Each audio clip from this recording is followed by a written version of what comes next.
Hello, this is a real quick video to just go over how one goes ahead and does a full update for GitCAD if there are any big major changes that involve new config items and the like. So step one would be to download your updated FreeCAD file, or yeah, GitCAD update. So I have that over here. I'm gonna open it up over here. And then you go to your repository where you have GitCAD installed. Gonna go, so it's located over here, project Kate for me. So it's over here. So I'm gonna go ahead and take the update for FreeCAD, and I'm just gonna go ahead and drag and drop it in over here and click replace. Done. Nice. Now with that all in place, we'll see that there has been a change to init repo and stuff, and you could technically look at the source code for what was changed. But in general, the big thing that you want to do is you're going to want to go to your config file and you're going to want to make a backup of it because this file is going to change. So we're going to make a backup of it. We're just going to go ahead and delete it.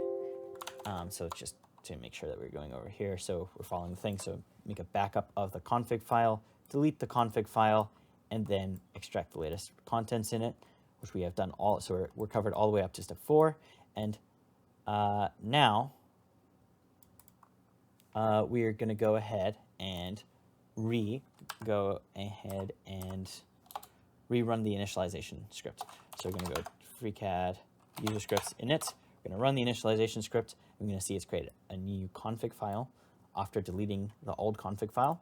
And you're just going to go through this config file that's created and your old config file, and you just want to compare them. So I'm just going to go literally click on my config file, right click this, and then click compare with active file to get a diff of the two things. And we're going to see that the big thing that has been added and is different is, well, obviously my default does no longer matches what was, so that needs to be updated. But also there's this some new config item over here, and so we're just going to have to leave that value in. So this is the update. So this is the updated file on the right, and this is what I have on the left. So just kind of make a note that the big things that I'm going to want to change for the default is I'm going to want to update this path to match what I have over here. I'm just going to go ahead and do that now. And then this part over here, I also want to remove to match what we have over here, leaving us just with the new updated config item over here. But that's not the end of the story. Now we're going to actually have to go and retroactively push those changes into the initialization script so that when other people run the initialization script, it will also correctly give them the defaults that we want. So we're just going to go ahead and open up the initialization repo script over here, and we're going to go and make sure that this change over here, this prefix, we do not want in their default script for users who are cloning from this repository. This is left blank because, of course, users who clone your repository are going to need to put in their own path to Python. But as a general statement for this repository, uncompressed directories should not have any prefix for it. And we're going to leave this new config item over here in this update. And so, yeah, so now we can go ahead and run the initialization script once again.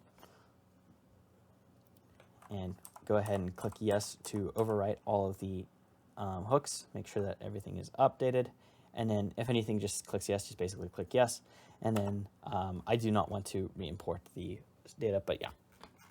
There you go. So now you have successfully reinitialized GitCAD and done a full update. So yeah, you can just commit this update and you're done. Thank you.